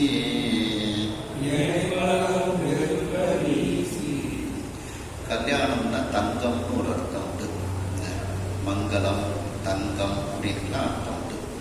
அப்போ இந்த இடத்துல தங்கத்தால் செய்யப்பட்டு மணிகளெல்லாம் பதிக்கப்பட்ட மௌலி கிரீடம், அந்த கிரீடங்களை தரித்த வேந்தர்கள் எல்லாம் அங்கே எதிர்த்த அந்த வேந்தர்கள் எல்லாம் கைது செய்யப்பட்டு இருக்கின்றார்கள். அவர்களை எல்லாம் முதல்ல விடுதலை செஞ்சிருக்க அப்படின்னு சொல்றாங்க. எந்த அரசர்களை எல்லாம் நாம் கைது செய்து வைத்திருக்கின்றோமோ அந்த அரசர்களை எல்லாம் விடுதலை செய்து அவர்களுக்குரிய நாட்டையும் கொடுத்து அவங்க வரும்போது அவங்கள்ட்ட நம்ம என்னெல்லாம் கொண்டு வந்தாங்களோ படைகள், அந்த படைகளையும் அவங்களுக்கு கொடுத்து அவங்கள அனுப்பி விட்டுருங்க அப்படின்னு சொல்றான் அரசன். அப்படி தங்கத்தில் மணிகள் பதிக்கப்பட்ட மௌலி கிரீடங்களை அணிந்த வேந்தரையும் கால் யாப்பு கழல நீத்து. காலில் கட்டப்பட்ட யாப்புன்னா விலங்கு. அந்த விலங்கை கழற்றி கழல நீத்து, கழற்றி அவர்களை அனுப்பி வையுங்கள். கழல நீத்து. மேலும் என்ன செய்ய வேண்டும்? கொல் யானை பரி நெடுந்தேர் அரசு உரிமை தொல்முறையால் கொடுத்து போக்கி. அவர்கள் கொண்டு வந்த அந்த வலிமையான யானைகள், குதிரைகள், பெரிய தேர்கள், அவர்களுடைய அரசு உரிமை, அவர்கள் எந்த நாட்டிலிருந்து அரசாட்சி செய்தார்களோ அந்த உரிமையையும் அந்த வேந்தர்களுக்கு கொடுங்கள். தொல்முறையால் கொடுத்து போக்கி, அந்த பழமையான முறைப்படி அவர்களுக்கு இதையெல்லாம் கொடுத்து அவர்களுடைய நாட்டிற்கு அவர்களை அனுப்பி வையுங்கள் அப்படிங்கிறான். அப்போ வெறுமன அந்த ராஜாவை கைது பண்ணினவன் வந்து விடுதலை மட்டும் செய்யாதீங்க, அவனுக்கு அந்த நாட்டையும் கொடுங்க. அவன் எந்த குறுநில மன்னராக இருந்தானோ அந்த குறுநில மன்னராகவும் அவனை ஆக்கி அந்த மணிமுடிகளெல்லாம் அவனுக்கு கொடுத்து அவன் கொண்டு வந்த அந்த படை பலங்களையும் அவனுக்கு கொடுத்து, அதாவது பழையபடி அவனை ராஜாவா ஆக்கி அவன் நாட்டுக்கு அனுப்பியிருக்க. அவன் அந்த ராஜ்ய பரிபாலனை செய்யட்டும் அப்படின்னு சொல்லி அவனுக்கு அந்த கைது செய்த அரசர்களை எல்லாம் விடுதலை செய்கின்றான் இந்த மலையத்துவச பாண்டியன். பல்லாரும் கொள்க என பண்டாரும் தலை திறந்து, எல்லாரும் வேண்டிய செல்வங்களை எடுத்துக் கொள்ளுங்கள் அப்படின்னு சொல்லி அந்த கருவூலம், பண்டாரம்னா கருவூலத்தினுடைய வாசலை திறந்து விடுகின்றான். பல்லாரும் கொள்க, எல்லோரும் தேவையானவற்றை எடுத்துக் கொள்ளுங்கள் என பண்டாரம் தலை திறந்து கருவூலத்தையே திறந்து விடுகின்றான். தலை திறந்து பசும்பொன் ஆடை, அந்த தூய பொன் ஆடைகள்,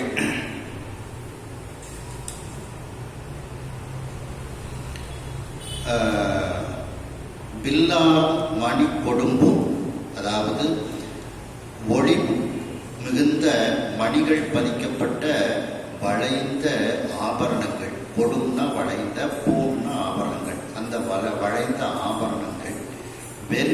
வெறுக்கைனா செல்வங்கள் முதல் எனை பலவும் வெறுப்ப வீசி, இப்படிப்பட்ட அனைத்தையும் மிகுதியாக கொடுக்கின்றான். வெறுப்பன மிகுதியாக, வீசின கொடுத்தல்னு அர்த்தம்.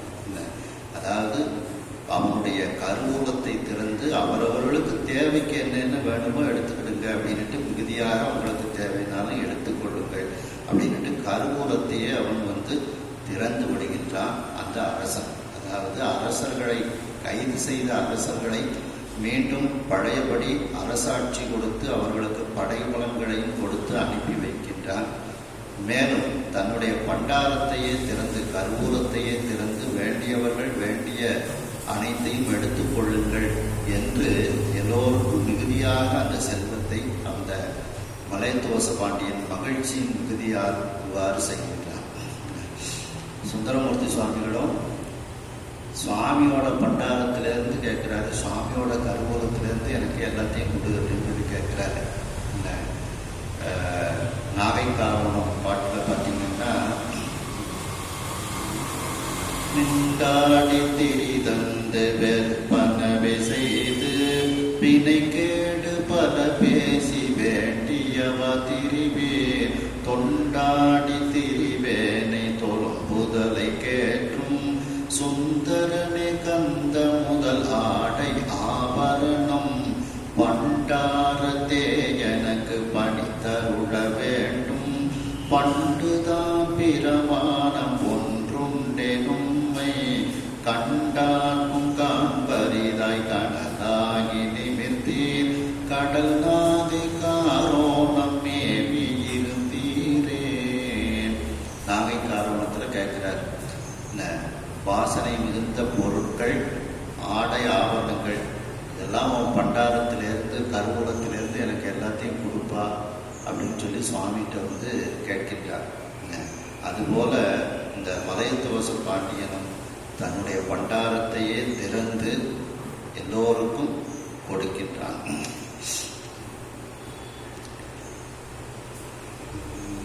தூமரவில் வரு பெரு மங்கள கவிகட்கு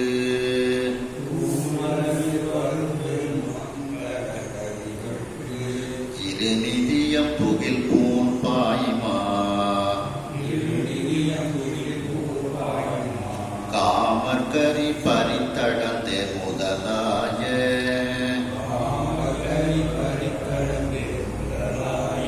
பல பொருளும் கழிப்ப நல்கே கோமருகு கழி தூங்க சுண்ணமுனும்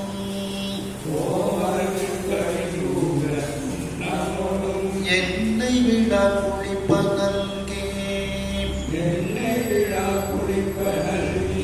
மாமதுர நகரன்றி மற்றும் உள்ள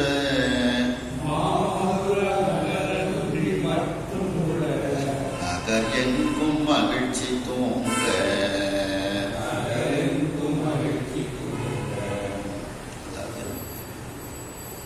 மேலும் அந்த அரசன் இந்த தனக்கு மீனாட்சி அம்மை குழந்தையாக கிடைத்ததனால் என்ன ஒரு நல்ல செயல்பாடுகள் எல்லாம் செய்கின்றான். இந்த பாட்டிலையும் சொல்றாங்க.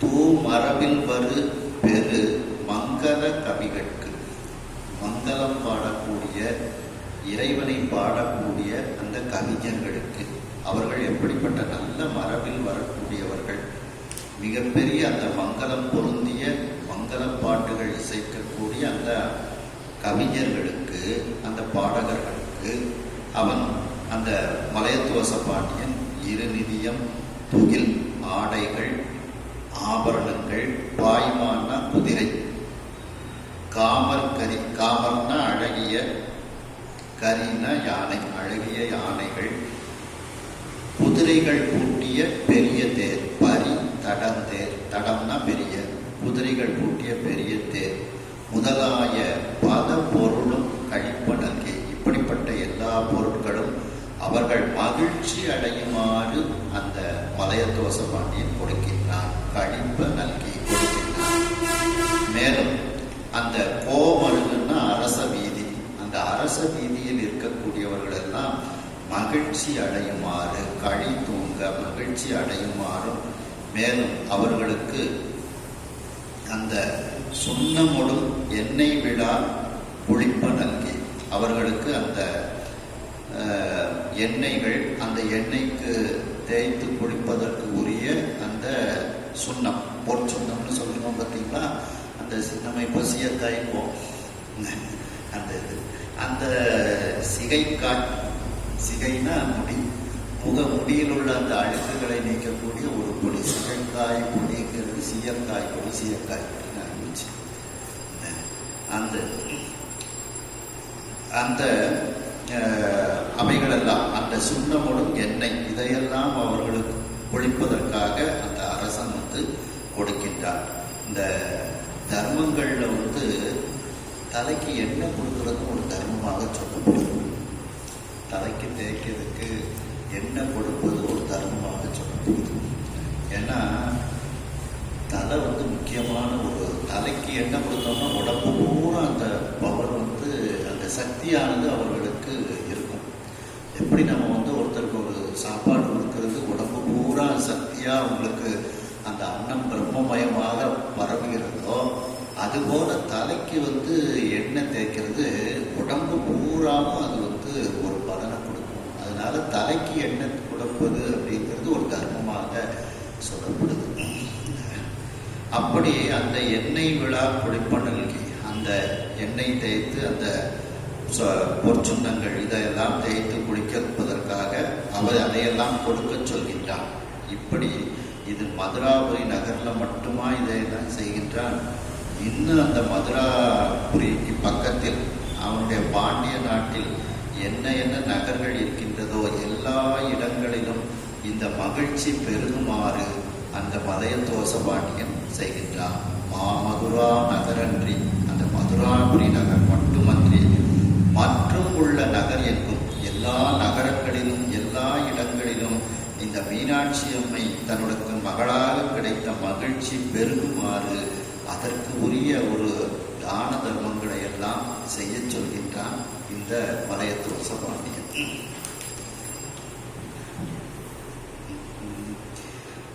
இவ்வண்ணம் நகர் கழிப்ப இறை மகனும்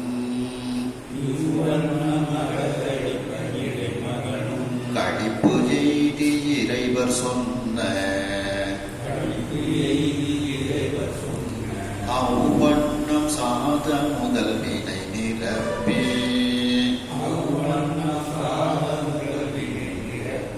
தடாதகை என்று அழைத்து தேவி மெய்வண்ணம் மறைவுணரா இறைவி தன்னை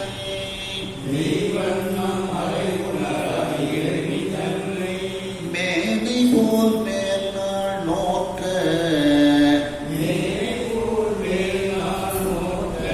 கைவண்ண தளிர் தீண்டி வளர்ப்ப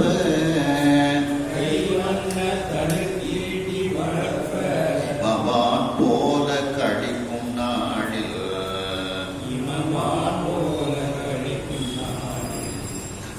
இவ்வண்ணம் நகர் கழிப்பது அந்த பாண்டிய நாட்டுக்கு அந்த நகரங்கள் எல்லாம் இப்படி மகிழ்ச்சி கடலில் அவர்கள் திளைத்து கொண்டிருக்கின்றார்கள் மீனாட்சி அம்மையை குழந்தையாக பெற்றதனால். மேலும் இறைமகன்னா அரசன், அந்த அரசனும் இந்த தான தர்மங்களினால் கழிப்பு எய்தி மகிழ்ச்சியை அடைகின்றான். இறைவர் சொன்ன அவ்வண்ணம், இறைவன் நீ ஒரு அரசிடங்குமரனுக்கு உன்னுடைய மைந்தனுக்கு என்னென்னலாம் சடங்கு செய்வாயோ அதையெல்லாம் செய் அப்படின்னு சொல்லி இருக்கிறார். அதனால இறைவர் சொன்ன அவ்வண்ணம், சொக்கநாத பெருமான் சொன்ன அதே முறைப்படி சாத முதல் வினை நிரப்பி, சாத முதல்னா சாதகன்மம், அதாவது ஜாதகம் குறித்தல் இருந்து அப்படியே ஆரம்பிக்கும். ஒவ்வொரு இது அந்த குழந்தைக்கு என்ன கிரியைகள்லாம் செய்வாங்களோ, பேரு சூட்டுதல், அதுக்கப்புறம் தலைமுடி எடுத்தல், காது குத்துறது, இப்படி என்ன செய்யணுமோ அவ்வளவுத்தையும் அந்த முறைப்படி வேதங்கள்ல சொன்னபடி அந்த மலையத்துவச பாண்டியன் மீனாட்சி அம்மைக்கு செய்கின்றார். அவ்வண்ணம் சாத முதல் வினை நிரப்பி, ஜாதகம் எழுதுவது அதிலிருந்து ஆரம்பித்து எல்லா செயல்பாடுகளையும் மங்கள வினைகளையும் நிரம்ப அவன் செய்கின்றான். மேலும் அந்த பெண்ணிற்கு, அந்த மீனாட்சி அம்மைக்கு பெயர் சூட்டுகின்றான். தடாதகை என்று அழைத்து, தடாதகை என்று பெயர் சூட்டு விடாமல் அந்த அரசன் எடுக்கின்றான். தேவி மெய்வண்ணம் மறை உணரா இறைவி தன்னை வளர்ப்ப. தேவின்னா இந்த இடத்துல காஞ்சன மாலை, அந்த காஞ்சன மாலை வளர்ப்ப அந்த மீனாட்சி அம்மையை வளர்த்து வருகின்றாள். எப்படி வளர்த்து வருகின்றாள்? அந்த மீனாட்சி அம்மை எப்படிப்பட்டவள்?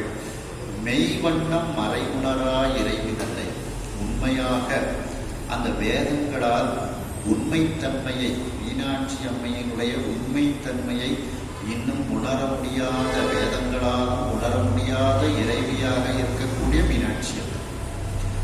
மெய்வண்ணம் மெய்வண்ணம் உணரா இறைவி, வேதங்களால் அவருடைய உண்மையான தன்மை இப்படிப்பட்டது என்று இன்றும் உணர முடியாது இருக்கக்கூடிய அந்த இறைவியாக இருக்கக்கூடிய மீனாட்சி அம்மையை அந்த தேவியாக, அரசனுக்கு தேவியாக இருக்கக்கூடிய காஞ்சனமாலை வளர்த்து வருகின்றாள்.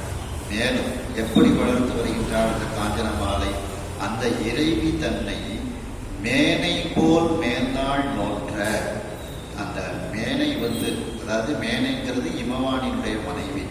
அந்த இமவானினுடைய மனைவி முற்காலத்தில் அந்த மீனாட்சி அம்மையை மகளாக அடைவதற்கு எப்படி நோன்பு இருந்தாலோ அதுபோல இந்த காஞ்சனமாலையும் நோன்பு இருந்தவள்.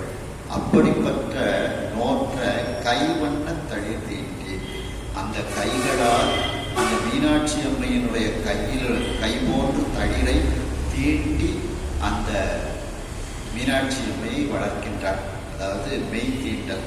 அந்த சிறு குழந்தை நம்ம கையை தொடும்போது அதில் உள்ள சுகமே ஒரு தனி சுகம்தான் அந்த இது.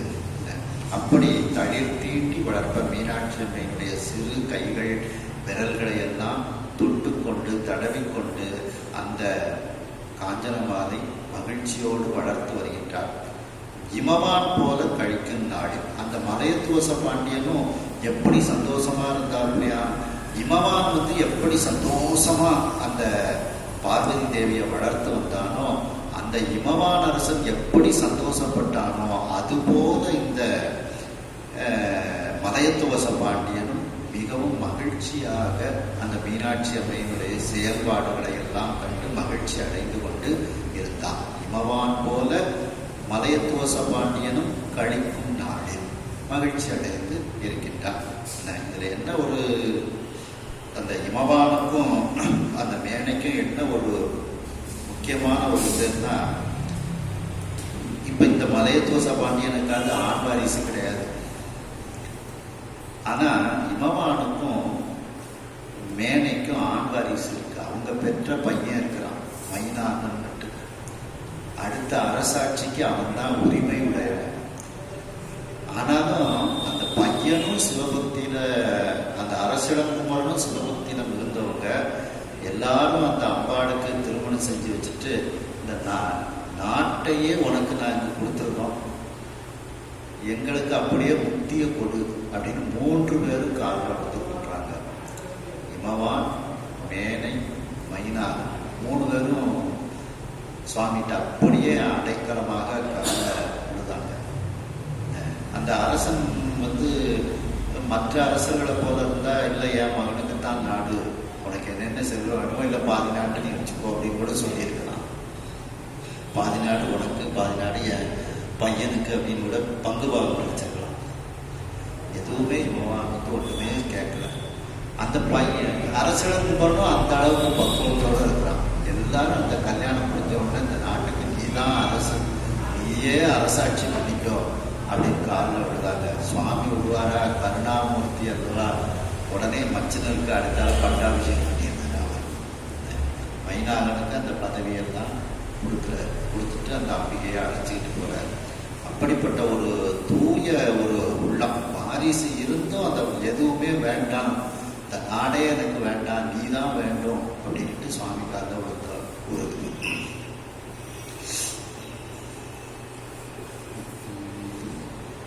திருந்தாத இளம் குதலை ஆயமோடு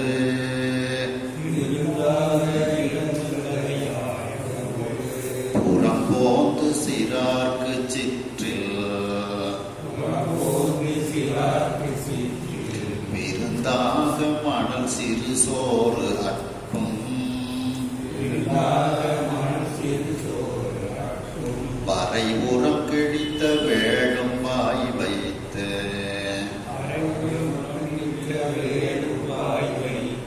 அறுத்தாத இளமுலைவாய் வைத்து அறுத்த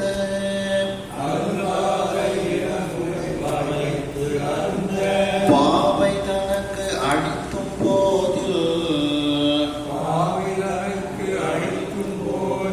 வருத்தாதை அண்டமெல்லாம் சிற்றில் இழைப்பாள்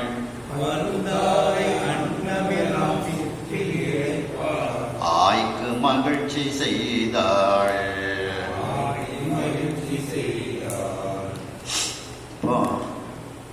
திருந்தாத இளம் குதலை, மழலை மொழி பேசிக் கொண்டிருக்கக்கூடிய திருந்தாத மொழி, அந்த சிறு குழந்தைகள் பேசக்கூடிய ஒரு மொழி, இனிமையான மொழி. அப்படிப்பட்ட அந்த இளம் குதலையாக அந்த இனிமையான பேச்சை உடைய அந்த மீனாட்சி அம்மை ஆயமோடு புறம் போந்து, ஆயம்னா தோழிமார்கள், அந்த தோழிமார்களோடு வெளியில் சென்று அந்த ஒரு திருந்தியும் திருந்தாத ஒரு பேச்சு, அப்படிப்பட்ட ஒரு பேச்சு உடைய அந்த மீனாட்சி அம்மை தன்னுடைய தோழிமார்களோடு வெளியில் சென்று விளையாடுகின்றாள். எப்படி விளையாடுகின்றாள்? சிறார்க்கு சிற்றில் விருந்தாக மணல் சிறு சோறு அட்டும். அந்த சிறுவர்களுக்கெல்லாம் சிறு வீடு கட்டி, சிற்றியல்னா சிறு வீடு, சிறு வீடு கட்டி அங்க விருந்து அவங்களுக்கு இந்த குழந்தைகள்லாம் சமைக்காங்க. மணல்லையே சோறு குழம்பு எல்லாங்க, ஏன்னா வச்சு சின்ன பிள்ளைகள் விளையாடும். நம்மளே வீட்டில் சிறு சிறு செப்பு சாமான்லாம் வாங்கி கொடுப்போம். ஒரு மண்ணிலேயே ஒரு வீடை கட்டி அந்த ஒரு இதில் தான் பொங்கலை ஒட்டி கூட நம்ம வந்து சிறு வீட்டு பொங்கல் அப்படின்னு சொல்லி இந்த குழந்தைகளை ஞாபகப்படுத்தி தான் செய்கிறது. அப்படி அந்த இதில் பிள்ளைத்தமிழ் இலக்கியத்திலேயும் ஒரு பருவமாக சிற்றில் பருவம் இருக்கு. என்ன அந்த சிற்றில் கட்டி விளையாடுகிறோம், அந்த சிற்றில வந்து நீ அடிக்காத அடிக்காத, சிதைக்காத, காலால் உதைக்காத அப்படின்லாம் அந்த பருவத்தில் சொல்லப்படும். அப்படி இந்த மீனாட்சி அம்மை வந்து அந்த மணலால் வீடு கட்டி அந்த மணல்லையே சோறு பொங்கி எல்லாருக்கும் கொடுக்கின்றாளாம். சிறு சோறு அட்டும்னா சமைத்து அந்த சிறார்களுக்கு கொடுக்கின்றாள். மேலும் அந்த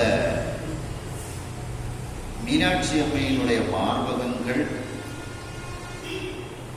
முருகப்பெருமான் அருந்தாத மார்பகம், விநாயகப் பெருமான் அருந்தாத மார்பகம். அப்படிப்பட்ட அந்த மார்பகத்தை உண்ணாமுலை உமையாளாக இருக்கக்கூடியவள் மீனாட்சி அம்மை. வரை உரம் கிழித்த வேழம், வரைன கிரௌஞ்சமலை. அந்த கிரௌஞ்சமலையினுடைய உரம் வலிமையை கிழித்த அந்த வேலை கொண்டு அந்த கிரௌஞ்சமலையை முருகப்பெருமான் இரு பிளவாக பிளக்கின்றார். அப்படிப்பட்ட வேள் அந்த முருகப்பெருமான். அந்த முருகப்பெருமானும் வாய் வைத்து அருந்தாத இளமுலை வாய். அந்த முருகப்பெருமானும் வாய் வைத்து அருந்தாது இருக்கக்கூடிய அந்த அம்பிகையினுடைய மார்பகம். அந்த மார்பகத்தில் இந்த சின்ன மரப்பொம்மைகள் வச்சு, மரத்தினால சின்ன சிறுவர்கள் சிறுமிகள் பொம்மைகள்லாம் வீட்டில் செஞ்சு கொடுப்போம். மரப்பொம்மை அப்படிம்பாங்க. அந்த மரப்பொம்மையை வச்சுக்கிட்டு இந்த நீ வந்து சாப்பாடு சாப்பிடு அப்படின்னு சொல்லி மார்பகத்தில் இந்த குழந்தைகளுக்கு பால் ஊட்டி ஒரு விளையாட்டு இந்த குழந்தைகள்லாம் விளையாடும். அதுபோல இந்த மீனாட்சி அம்மையும் விளையாடுகின்றாளாம். மரத்தில் உள்ள அந்த பொம்மைகளுக்கு பால் கொடுக்கின்றாள். அப்படிப்பட்ட அந்த முருகப்பெருமான் அந்த விநாயகப் பெருமானும் அருந்தாத அந்த மார்பகத்தை கொண்டு அந்த சிறு பொம்மைகளுக்கு அந்த விளையாட்டு வாக்கில் உணவு கொடுப்பது போல ஒரு பாவனையை செய்து விளையாடுகின்றாளாம் மீனாட்சி அம்மை அப்படிங்கிறது சொல்றாங்க. அப்படி அந்த உண்ணாமுலையாக இருக்கக்கூடிய மீனாட்சி அம்மை அருந்தாத இளமுலை வாய் வைத்து அருந்த பாவை தனக்கு அளித்தோம். பாவைன அந்த சிறு மரத்தால் செய்யப்பட்ட அந்த பொம்மைகள், அவைகளுக்கு கொடுத்தோம். போதில் வரும் தாதை. இந்த போதுன்னா மலர். அந்த தாமரை மலரில் அமர்ந்திருக்கக்கூடிய தாதையாகிய பிரம்மன் அவன் நிறைய அண்டங்களை எல்லாம் அவன் கொடுக்கின்றான். அந்த அண்டத்தை எல்லாம் ஒரு சிறு வீடு போல இல்லாமல் ஆக்கி விடுவாள் இந்த மீனாட்சி அம்மை. போதில் வரும் தாதை அண்டமெல்லாம் சிற்றில் இழைப்பாள். சிறு வீடை போல உதைத்து விடக்கூடிய, அது இல்லாமல் செய்யக்கூடிய ஆற்றலை உடைய அந்த மீனாட்சி அம்மை அப்படின்னு சொல்றாங்க. அப்படிப்பட்ட அந்த மீனாட்சி அம்மை தன்னுடைய தாய்க்கு மகிழ்ச்சியான செயல்களை எல்லாம் செய்து அவள் தன்னுடைய தாய்க்கு மகிழ்ச்சியை கொடுத்தாள். ஆயின தாய். இந்த இடத்துல அந்த காஞ்சன மாலைக்கு அந்த குழந்தைகள் இந்த மாதிரி விளையாட்டெல்லாம் விளையாடும் போது அப்பவே சரி இது இந்த சோர் பொங்கல்லாம் இப்பவே படிக்குது அப்படின்ட்டு தாய்க்கு மகிழ்ச்சி வருமா. அதுபோல அப்போ இது வந்து அம்மா என்ன செய்யறாங்க அப்படிங்கிறத சமையல் கட்டில் பார்க்குது. அதே மாதிரி இதுக்கு செய்துங்க இந்த குழந்தைகள். அதை பார்த்தோம்னா தாய்க்கு சரி இந்த பழக்கம்லாம் வருதுல்ல அப்படிங்கிற ஒரு மகிழ்ச்சி அந்த தாய்க்கு ஏற்படுகின்றதாம். அப்படி அந்த ஆய்க்கு தன்னுடைய தாயாக இருக்கக்கூடிய அந்த காஞ்சன மாலைக்கு இன்னும் மகிழ்ச்சி தரக்கூடிய செயல்பாடுகளை எல்லாம் இந்த மீனாட்சி அம்மை செய்கின்றாள். அதாவது தோழிமாரோடு வெளியே சென்று சிறு வீடு கட்டி அங்கே இருக்கக்கூடிய சிறுவர்களுக்கும் தங்களுக்கும் மணல் சோறுகளெல்லாம் செய்து விளையாடுகின்றாள். இந்த பொம்மைகளுக்கு உணவு அளித்து அம்மா மகிழ்ச்சி ஒரு தாய்மை என்கின்ற குணத்தை அவர்கள் சிறு வயதிலேயே அந்த தாய்மைங்கிற குணத்தை அவர்கள் கொண்டு வருகின்றார்கள். இதையெல்லாம் அந்த தாய், ஏன்னா இந்த காலத்தில் நிறைய பெண்கள் பார்த்தீங்கன்னா அழகு பெயரோன்னுட்டு குழந்தைகளுக்கு பால் கூட கொடுக்கறது இல்லை, எல்லாம் குட்டிப்பால் தான். ஆனால் குழந்தைகளுக்கு அந்த தன்னுடைய உடம்பிலிருந்து வரக்கூடிய பாலை கொடுக்கும்போது நாம் என்னெல்லாம் சாதாரண எடுக்கிறோமோ அதில் உள்ள சத்துக்கள் பூரா அந்த குழந்தைகளுக்கு கிடைக்கும். பால் பவுடரில் அது ஒரு சத்து இருக்கும். ஆனால் நம்ம நிறைய பேர் பெண்கள் இப்போ வந்து இப்படி தான் இருக்கிறாங்க. அழகு பெறுங்கிறதுங்க இதில். அப்போ இந்த பழக்கங்கள்லாம் அந்த சின்ன குழந்தையா இருக்கும்போதே இந்த மீனாட்சி அம்மைக்கு இதெல்லாம் வருகின்றது. தாய்மைங்கிற அந்த உணர்வு வருகின்றது. இதையெல்லாம் அந்த பார்த்தவுடன் அந்த தாய்க்கு, அந்த காஞ்சனமாலைக்கு மிகவும் மகிழ்ச்சி ஏற்படுகின்றது என்று இந்த அளவில் இன்றைக்கு இந்த சிந்தனை நிறைவு செய்து மீண்டும் அடுத்து தொடரும். கையிலாய பரம்பரையில் சிவஞான போத நெறி காட்டும் வெண்ணை பயில் வாய்மை மெய்கண்டான் சந்ததி பொறி ஞான பானுவாயே புயிலாரும் பொழித்திருவாடு துறைவாள் குரு நமச்சிவாய தேவன் சகிலாதி மரபுடையும் திருமரபு நீடோழி தழைகமாதோ. ஹர நம பார்வதி பதையே, ஹர மகாதேவ. வெற்றிவேல் முருகனுக்கு அருள்.